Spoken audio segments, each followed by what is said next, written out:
Every morning, at exactly 7 a.m., people walking through Lincoln Park would see him. The old man with the red scarf. He'd sit quietly on the second bench near the willow tree, holding a small leather-bound book and a flask of tea. His back was always straight, his eyes always distant. Some thought he was a retired professor. Others said he used to be rich, but no one really knew. Children played around him.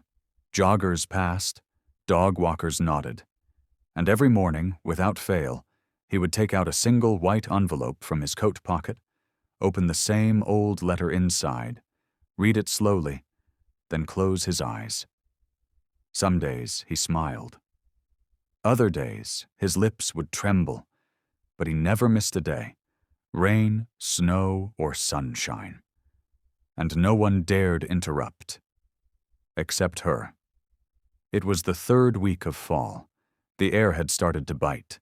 Leaves crunched beneath boots, and Sophie had just moved into the city, working as a junior assistant at a nearby gallery. She walked the same path each morning with her sketch pad, grabbing her coffee from the corner shop and heading into the park for a moment of peace. The old man intrigued her. She wasn't nosy, but she was curious. There was something hauntingly beautiful about the way he read that letter, the way his hands trembled slightly, the way he'd press his lips to the envelope, as if sealing a promise from long ago. One chilly morning, when the bench beside him was still empty and the fog hadn't quite lifted, Sophie mustered the courage to approach. "Excuse me, sir. Would you mind if I sat here for a moment?" The old man didn't turn his head, but he nodded. She sat, not too close, just close enough. Silence stretched between them like a drawn curtain. Minutes passed. He folded the letter, slid it back into the envelope, and gently placed it in his coat pocket. "She used to sit right there, you know," he said softly, without looking at her. Sophie blinked. "Who did?" He finally turned. His eyes, a deep, stormy gray, met hers. "The girl who broke my heart, and saved it too." Sophie didn't speak right away. She studied the lines carved into the man's face. Deep, deliberate, like a lifetime of emotions pressed into his skin. His eyes hadn't lost their shine. If anything, they looked too alive for someone who seemed so still. "She was the most stubborn girl I ever met," he said, almost smiling. "Wouldn't take no for an answer. Told me I was too serious for someone my age. I told her love was for fools." He chuckled, then stopped just as fast. "She proved me right and wrong all in one summer." Sophie leaned in, gently. "What happened to her?" The old man's hand instinctively touched the red scarf around his neck. "We were both 17. She had this way of making the world feel like magic, you know? Music played louder when she danced. Ice cream tasted better when she shared. I wasn't made for someone like her." He swallowed hard, emotion rising like old smoke.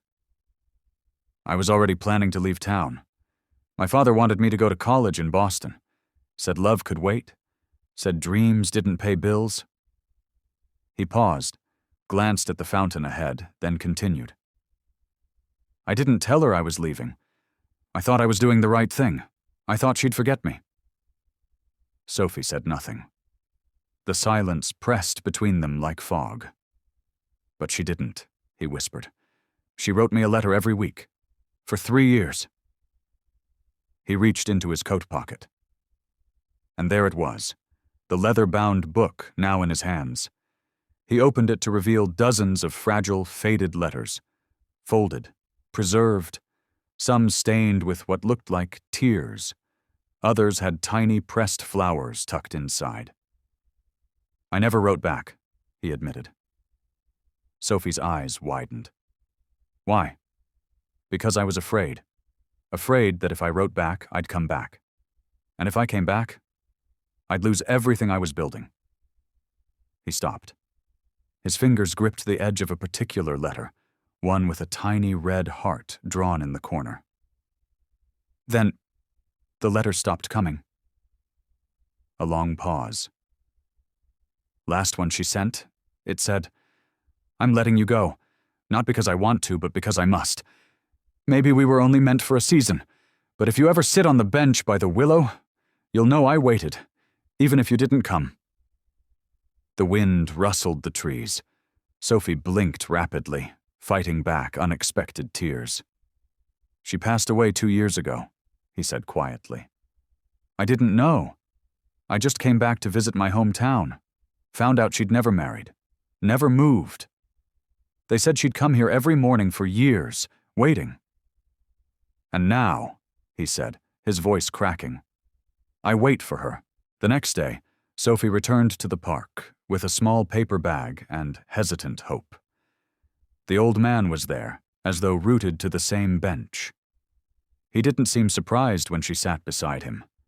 She handed him a warm cup of coffee. "It's cold today," she said. She hated the cold, he murmured, accepting it with a soft nod. There was something different in his posture. Straighter, like sharing the secret had lightened the years on his shoulders. Sophie took out her phone. "I tried searching for her. I think I found a photo. From the town archives." She turned the screen toward him. The old man froze. The photo was black and white, a local summer dance event. A girl in a sundress was laughing, her arms wide open, her eyes on someone out of frame. "That was the night she made me dance," he whispered. "I told her I didn't know how. She said, 'It's not about steps, it's about not letting go.'" He didn't blink for a long moment. Then he pulled a letter from his coat, this one sealed and newer. "I wrote her back. Finally. Even if it's too late." Sophie looked at the envelope. On the front, "To the girl who never stopped waiting." "Would you—" He paused, voice unsteady. "Would you help me bring it to her grave?" They went together, slowly. The town cemetery sat quiet behind the chapel, row after row of names, until he stopped. The headstone was simple, her name, the dates, a carved heart with a small willow tree inside it. He knelt, and for the first time in decades, his voice cracked without resistance. "I was a coward. I thought building a life meant leaving love behind, but nothing I built ever felt like home." He placed the letter against the stone, anchoring it with a rose. "You waited, even when I didn't deserve it, and now I'll wait here, every day, for the rest of mine." He stood back up, slower this time, and Sophie quietly slipped her hand into his. "She would have been proud you came," Sophie said. He looked at the stone. "No," he whispered. "She would have told me I was late and made me dance anyway." They walked away as the sky began to drizzle. A single ray of sunlight broke through the gray clouds, landing right on the bench beneath the willow. And for the first time since he returned, the old man smiled. Spring came quietly, like a breath held too long finally released. The park slowly bloomed, and with it, the stories that had once been buried deep under the cold soil of memory. Each day, the old man returned to the same bench. He brought a red rose and a folded newspaper. Sometimes he spoke aloud to the air beside him. Sometimes he simply listened. People noticed. The woman at the flower stand started leaving a rose for him for free. Children waved. Joggers smiled. And Sophie? She never stopped visiting. She'd bring her laptop and sit next to him as she wrote. Stories that weren't fiction anymore, but history wrapped in heartache and second chances. The story of a man who let love slip through his fingers, and yet somehow found a way to hold it again, if only in spirit. One afternoon, Sophie found the bench empty. No rose, no newspaper, just silence. She waited. Minutes became an hour, and then a soft wind carried a folded note taped under the bench. "Dear Sophie, you made me brave. You listened when no one else had time for old stories. You helped me say goodbye. But more importantly, you helped me say thank you. If I'm not here today, don't worry. I've just gone dancing. Maybe this time I won't miss the last song. Yours. Henry tears fell before she realized they were hers. She folded the letter carefully and placed a rose in his spot. Years passed, but the bench never stayed empty for long. Sophie published her first book.